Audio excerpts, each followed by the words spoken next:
Halo para rekan-rekan, hari ini saya akan membahas mengenai kebahagiaan. Sebagai manusia tentu kita ingin sekali hidup kita bahagia. Namun, kenapa ya banyak orang yang kurang bahagia di dalam kehidupannya? Apakah itu hanya tergantung dari sisi ekonominya atau sisi pendidikannya? Ternyata tidak. Kita telah melihat ada aja orang yang mungkin secara ekonomi nggak terlalu wow, tetapi kehidupannya sangat bahagia. Ada juga orang yang secara ekonomi luar biasa, tetapi kehidupannya tidak bahagia sama sekali. Nah, apa sih yang menyebabkan hal itu? Ternyata ada 6 hal yang membunuh kebahagiaan. Apa saja itu? Yang pertama adalah compare atau membanding-bandingkan diri kita sendiri dengan orang lain. Nah, kita nggak bisa membanding-bandingkan diri kita dengan orang lain. Setiap manusia itu memiliki jalan kehidupannya sendiri-sendiri. Kita seperti membandingkan dua buah buku yang tidak saling berhubungan satu sama lain. Misalkan, apakah kita bisa membandingkan cerita Harry Potter dengan Lord of the Ring? Tentu nggak bisa kan? Nah, begitu pula juga dengan kehidupan kita masing-masing. Setiap kehidupan memiliki cerita tersendiri. Setiap manusia memiliki ceritanya tersendiri. Jadi, daripada kita membanding-bandingkan diri kita dengan orang lain, lebih bagus kita berfokus pada diri kita sendiri, berfokus pada cerita kita sendiri. Nah, jadi yang pertama yang membunuh kebahagiaan adalah compare atau membanding-bandingkan diri sendiri. Nah, yang kedua adalah kritik atau mengkritik diri sendiri. Nah, ketika kita mengkritik diri sendiri, apa yang terjadi? Apakah itu membuat kita menjadi termotivasi, lebih bersemangat untuk memperbaiki diri, atau justru malah membuat kita malah semakin merasa nggak bisa apa-apa, merasa kitanya rendah diri? Ya, yang umumnya yang sering terjadi adalah ketika kita mengkritik diri kita sendiri, malah kita menjadi semakin down. Jadi, tidak usah mengkritik diri kita sendiri. Perlu kita mempelajari diri kita sendiri, apa saja kelemahan kita dan kita perbaiki. Namun kita nggak perlu mengkritik diri sendiri. Jika Anda punya waktu untuk mengkritik diri Anda, lebih bagus Anda menggunakan waktu tersebut untuk memaksimalkan diri Anda. Daripada Anda mengkritik diri Anda sendiri, lebih bagus Anda mengkoreksi diri sendiri di mana kelemahan saya dan apa yang harus saya perbaiki. Pertanyaan yang tepat tentu akan menuntun pada jawaban yang tepat. Kalau kita bertanya, kenapa ya saya kok seperti ini? Kita akan menemukan alasan demi alasan. Tetapi jika kita bertanya, gimana ya caranya supaya kita bisa mengatasi kelemahan kita ini? Jawabannya, hasilnya tentu akan berbeda. Jadi, daripada kita sibuk mengkritik diri kita sendiri, lebih baik kita memperbaiki diri kita sendiri. Nah, yang ketiga adalah komplain atau mengeluh. Nah, banyak sekali orang yang suka sekali mengeluh di dalam kehidupannya. Pertanyaannya, apakah ketika dia mengeluh, kehidupan akan menjadi jauh lebih baik? Tentu tidak. Anda tidak akan mengubah kehidupan Anda hanya dengan mengeluh saja. Jadi, apa yang harus dilakukan? Lebih bagus kita take action. Lebih bagus kita melakukan tindakan. Bagaimana caranya mengubah kehidupan kita daripada sekedar mengeluh. Misalkan, lagi corona begini. Waduh, pemerintah begini, pemerintah begitu. Ini gara-gara corona nih begini, gini. Karena corona nih, ekonomi jadi susah, ekonomi jadi sulit. Saya mau beraktivitas susah. Jadi resesi ekonomi dan segala macamnya. Tapi apakah dengan mengeluh, corona menghilang? Apakah dengan mengeluh, ekonomi membaik? Tentu tidak. Jadi, apa yang lebih bagus kita lakukan? Lebih bagus kita bertanya pada diri kita sendiri. Apa yang harus saya lakukan untuk mengatasi kejadian ini? Apa hikmah yang bisa saya ambil supaya membuat diri saya jauh lebih baik lagi? Nah, kalau kita mengeluh, misalnya ke customer care atau ke call center, kita berharap supaya perusahaan menyelesaikan permasalahan kita, betul? Nah, pertanyaannya, siapa yang bisa menyelesaikan permasalahan kita? Ya, diri kita sendiri, betul sekali. Diri kita sendiri. Jadi, daripada kita mengeluh, lebih bagus kita fokus pada diri kita gimana caranya untuk mengatasi kejadian ini? Bagaimana caranya mengatasi keberatan-keberatan ini? Bagaimana caranya mengatasi peristiwa-peristiwa yang bikin kita pusing? Peristiwa-peristiwa yang bikin kita keadaan yang bikin hektik.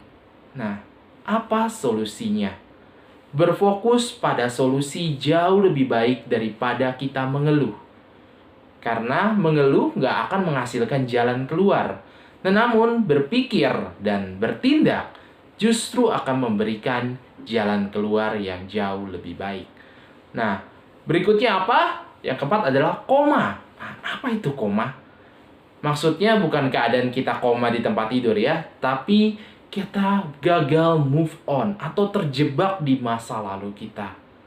Mungkin dulu Anda adalah orang yang luar biasa di masa lalu Anda. Namun sekarang keadaan berubah. Kita nggak bisa berpegang pada masa lalu dulu. Saya adalah orang hebat, saya adalah orang yang luar biasa. Fokus pada keadaan Anda saat ini. Atau misalkan dulu Anda adalah orang yang kurang begitu baik misalkan. Masa lalu Anda buruk misalkan. Tetapi itu tidak menjadi diri Anda sekarang. Selama Anda sudah berubah, selama Anda sudah memperbaiki diri, maka masa lalu sudah selesai. Masa lalu biarlah berlalu, perannya sudah selesai. Anda sudah mengambil pelajaran dari sana, dan itu yang membuat masa lalu itu menjadi berharga. Namun fokuslah pada masa kini dan raihlah masa depan Anda. Jadi, jika masa lalu adalah sejarah, masa depan adalah misteri, masa ini adalah hadiah. Jadi apa yang Anda lakukan pada hari ini akan menentukan bagaimana Anda ke depannya. Bagaimana Anda di masa yang akan datang. Jadi daripada kita terjebak di masa lalu kita, akan jauh lebih bagus jika kita fokus di masa kini dan meraih masa depan sesuai dengan apa yang kita inginkan. Luar biasa sekali bukan? Nah, berikutnya apa aja nih yang bikin kita membunuh kebahagiaan kita? Apalagi? Berikutnya adalah worry atau khawatir. Sebagai manusia, tentu kita adalah sesuatu yang wajar untuk khawatir akan segala sesuatu yang tidak pasti, segala sesuatu yang menakutkan bagi kita. Namun, apakah dengan khawatir membuat masalah selesai? Tentu enggak. Nah, riset membuktikan bahwa 90% kekhawatiran kita tidak pernah menjadi kenyataan. Itu adalah ilusi di dalam pikiran kita.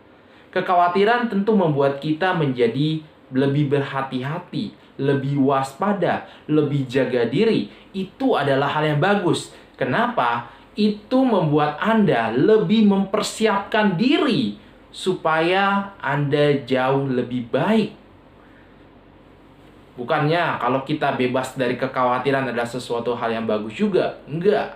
Namun kita bisa mengendalikan kekhawatiran itu. Kekhawatiran berfungsi untuk kita supaya bisa lebih mempersiapkan diri kita untuk sesuatu yang jauh lebih baik ke depannya. Nah, karena itu, kenapa kita harus khawatir? Ingatlah, apakah hal itu bisa dikendalikan atau tidak bisa dikendalikan? Jika hal itu nggak bisa dikendalikan, bukan di luar kuasa Anda, lalu kenapa Anda khawatir?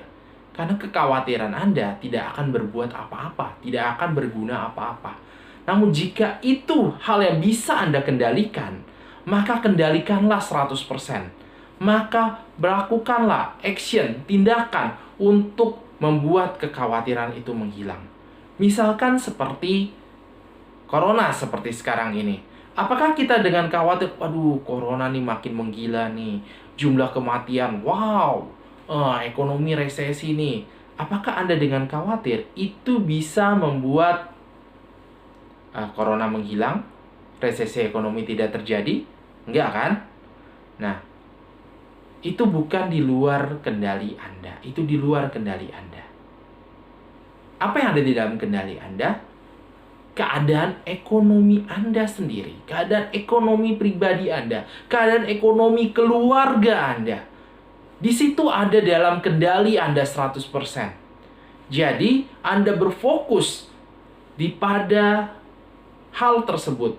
Anda fokus bukan pada kekhawatiran mengenai apa yang akan terjadi karena peristiwa-peristiwa di luar sana, namun Anda berfokus apa yang bisa saya lakukan supaya bisa tidak terlalu terdampak pada hal yang ada di luar sana.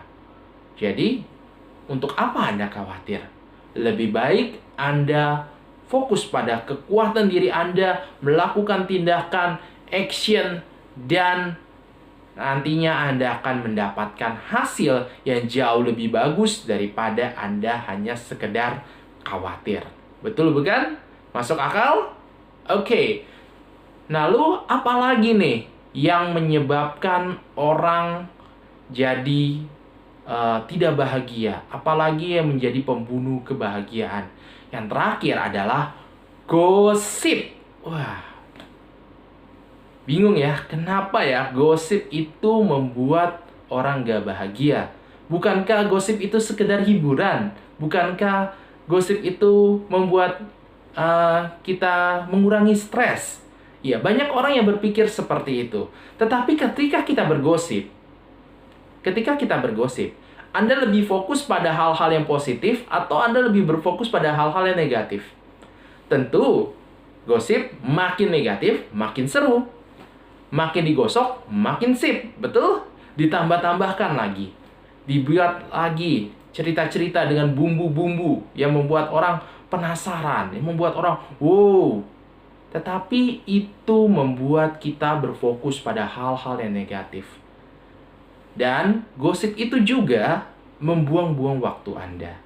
Daripada Anda menghabiskan waktu untuk bergosip, untuk ngomongin orang, akan jauh lebih bagus jika kita mengembangkan diri kita sendiri. Akan jauh lebih bagus jika kita memaksimalkan diri kita sendiri. Lagi pula, percayalah, ketika Anda bergosip, jika Anda lagi tidak ada di sana, kira-kira siapa yang lagi digosipin? Ya, tentu diri Anda yang lagi digosipin. Jadi, untuk apa Anda bergosip? Nah, itu adalah 6 pembunuh kebahagiaan. Lalu, apakah ada yang membuat kita bahagia? Ternyata ada. Ada 3 kunci kebahagiaan. Apa aja itu? Yang pertama adalah bersyukur. Nah, ini banyak sekali kadang-kadang kita sering melupakan hal-hal seperti itu. Syukurilah apa yang terjadi pada diri kita. Syukurilah atas apa yang kita miliki dari awal kita tidur sampai kita tidur juga. Contoh paling gampang. Anda bernafas sekarang ini. Bernafas enak kan? Enak tentunya. Tapi jika kita lihat orang-orang yang ada di ICU yang pakai ventilator, bernafas aja susah. Untuk bernafas aja butuh puluhan juta per harinya. Bayangkan saja, kita bisa bernafas dengan bebas. Atas kesehatan yang kita miliki. Sehat? Baik bukan? Enak bukan? Namun bagaimana kalau kita terbaring sakit? Justru itu sesuatu yang gak enak, bukan? Mau makan apa aja susah. Rasanya gak nafsu makan. Atas makanan yang kita miliki. Atas makanan yang kita makan. Meskipun itu mungkin cuma nasi dengan ikan asin atau nasi dengan kerupuk. Itu masih jauh lebih baik dibandingkan orang-orang di luar sana yang kelaparan, yang tidak bisa makan. Minuman yang kita minum segar, enak, betul? Syukurilah hal tersebut. Bagaimana kalau Anda lagi ada di padang pasir dengan tidak ada minuman yang ada di tangan Anda? Minuman menjadi begitu berharga. Jadi, syukurilah apa yang kita miliki saat ini. Atas berkat yang diberikan oleh Tuhan kepada kita. Nah, ketika kalau kita banyak-banyak bersyukur, justru kita malah berpikir, ternyata persoalan kita itu jauh lebih kecil dibandingkan berkah yang diberikan oleh Tuhan kepada kita. Jadi, perbanyaklah bersyukur. Yang kedua apa? Beramal. Kalau kita beramal, tentu kita akan memberikan energi positif pada lingkungan di sekitar kita. Memberikan hal-hal yang baik, memberikan hal-hal yang bagus kepada orang-orang di sekitar kita. Beramal nggak harus dengan uang. Kita bisa beramal dengan keahlian kita. Kita bisa beramal dengan pengetahuan kita. Atau yang paling sederhana dengan senyum. Dengan senyum. Senyum adalah ibadah, betul? Ya. Kenapa seperti itu? Karena kita nggak pernah tahu bagaimana dampak senyuman kita kepada orang-orang yang ada di sekeliling kita. Bisa saja dia lagi bete, dia lagi kesel, lalu melihat Anda tersenyum, dia merasa dirinya sedikit lebih happy. Dan karena ketika dia lebih happy, hidupnya, harinya pas itu menjadi lebih baik. Dan ketika harinya menjadi lebih baik, siapa tahu ada rezeki yang datang pada dirinya. Ya mungkin rezeki itu nggak bakal datang kalau dia nggak happy, kalau Anda nggak tersenyum sama dia. Jadi, beramal itu nggak hanya lewat uang saja, nggak hanya dengan pengetahuan saja, namun bisa juga dengan senyuman manis Anda. Itu adalah amal. Lalu yang terakhir adalah beriman. Wah, maksudnya apa nih beriman? Beriman berarti kita yakin bahwa keadaan bisa menjadi jauh lebih baik. Bahwa keadaan bisa menjadi lebih baik lagi.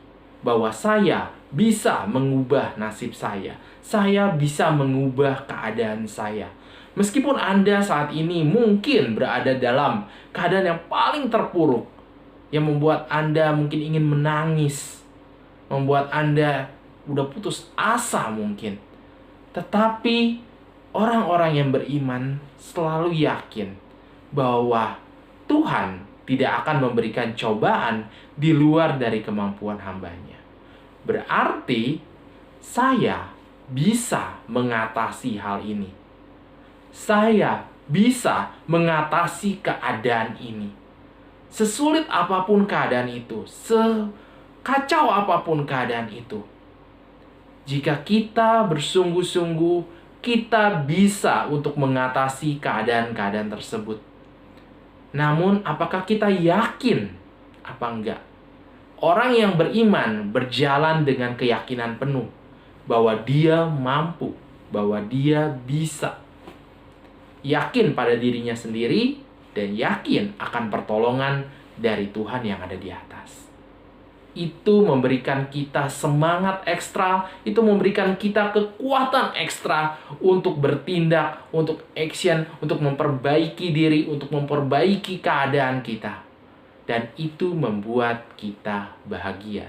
Kenapa? Karena kita tahu kita aman. Kita tahu bahwa Tuhan tidak pernah meninggalkan kita. Kita tahu bahwa kita dijaga. Dan karena itu kita wajib berusaha. Bukan pasrah dengan keadaan, bukan putus asa dengan keadaan, namun berusaha dan bertindak. Berjalan dengan penuh keyakinan, berjalan dengan penuh iman, dan tahu bahwa saya pasti bisa mengatasi keadaan ini. Sehingga itu membuat Anda bahagia, membuat Anda lebih happy, lebih membuka diri Anda. Meskipun keadaan mungkin sangat sulit, mungkin keadaan sangat luar biasa, hektik bagi Anda, luar biasa, kacau bagi Anda. Namun Anda bisa berfokus pada diri Anda sendiri. Anda bisa fokus dengan kekuatan Anda dan berjalan penuh menuju masa depan yang Anda inginkan. Nah, jadi semua itu dimulai dari diri kita sendiri. Kebahagiaan bukan berasal dari luar, bukan dari harta yang kita punya, bukan dari istri yang cantik atau pacar yang cantik atau harta yang kita punya dari kolega kita, dari teman-teman kita, dari lingkungan. Ya, itu membuat Anda stimulus, mungkin membuat Anda lebih bahagia sedikit. Namun, Kebahagiaan sejati berasal dari dalam. Jika kita di dalam diri kita tidak bahagia, maka otomatis apapun yang ada di sekeliling Anda, betapa banyak pun berkat di sekeliling Anda tidak akan pernah bahagia. Namun jika kita bahagia dari dalam, apapun kesulitan yang Anda hadapi, apapun rintangan yang Anda hadapi, Anda bisa menghadapinya dengan senyuman. Anda bisa menghadapinya dengan keyakinan penuh. Karena Anda sudah berbahagia di dalam hati Anda.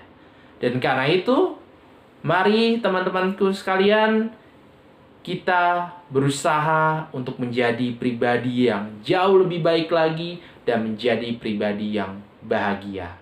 Sampai jumpa di video berikutnya. Saya David Lidi.